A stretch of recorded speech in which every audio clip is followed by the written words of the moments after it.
అమలు చేసినటువంటి పరిస్థితి ఉంది. అలాగే అమీన్పూర్ సర్కిల్ పరిధి లోపల అక్కడ కమిషనర్ గారికి నిరసన కార్యక్రమాలు చేసి ఆ రకంగా విన్నవించిన పరిస్థితి ఉంది. ఈ మధ్యకాలం లోపల సైబరాబాద్ మున్సిపల్ కార్యాలయం ప్రధాన కార్యాలయం ఏదైతే ఉందో మాదాపూర్ దగ్గర సృజన మేడం గారికి అక్కడ ధర్నా చేసి మెమోరాండం ఇచ్చినటువంటి పరిస్థితి ఉంది. అందుకోసం సంబంధిత అధికారులు వెంటనే స్పందించి అమీన్పూర్ సర్కిల్లో పనిచేస్తున్నటువంటి పారిశుద్ధ కార్మికులకు అందరికీ కూడా జీతాలు 18,600 రూపాయలు పెంచి ఇవ్వాలని చెప్పేసి కూడా ఈ సందర్భంగా డిమాండ్ చేయడం జరుగుతూ ఉంది. పెరిగినటువంటి ధరలు నిత్యావసర సరుకుల ధరలతో పోలిస్తే వచ్చేటటువంటి వేతనాలు 16,600 ఎక్కడ కూడా సరిపోవడం లేదని చెప్పేసి కూడా ఈ సందర్భంగా సంబంధిత అధికారులు ఆలోచన చేయవలసిన అవసరం ఉంది.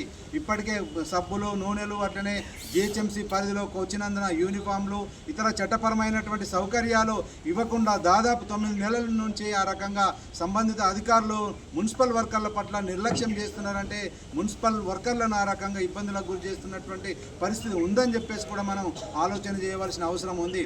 అందుకోసం మున్సిపల్ పరిధిలో పనిచేస్తున్నటువంటి వర్కర్లకు అందరికీ కూడా కనీస వేతనాలు ఇవ్వాలి, ఇతర చట్టపరమైనటువంటి సౌకర్యాలు ఇవ్వాలని చెప్పేసి పెద్ద ఎత్తున ఆందోళన చేస్తామని చెప్పేసి కూడా ఈ సందర్భంగా సంబంధిత అధికారులను డిమాండ్ చేయడం జరుగుతూ ఉంది. అక్కడ కమిషనర్ గారిని కలిస్తే ఇక్కడ షేర్లింగంపల్లి జోనల్ కార్యాలయం దగ్గర కలవండి అని చెప్పేసి, ఇక్కడ కలిస్తే మాదాపూర్ దగ్గర ఉన్నటువంటి కమిషనర్ గారిని కలవండి అని చెప్పేసి అక్కడ ఇక్కడ తింపేటటువంటి చర్యలకు పాల్పడుతూ ఉన్నారు. రాష్ట్ర ప్రభుత్వం వెంటనే స్పందించి అమీన్పూర్ మున్సిపల్ పరిధిలో పనిచేస్తున్నటువంటి కార్మికులకు అందరికీ కూడా వేతనాలు పెంచాలి, ఇతర చట్టపరమైనటువంటి సౌకర్యాలు ఇవ్వాలని చెప్పేసి కోరుతూ ఆ రకంగా లేని పక్షం లోపల ఆందోళనను మరింత తీవ్రతరం చేస్తామని చెప్పేసి కూడా ఈ సందర్భంగా సంబంధిత అధికారులను మేము హెచ్చరిక చేస్తూ ఉన్నాం.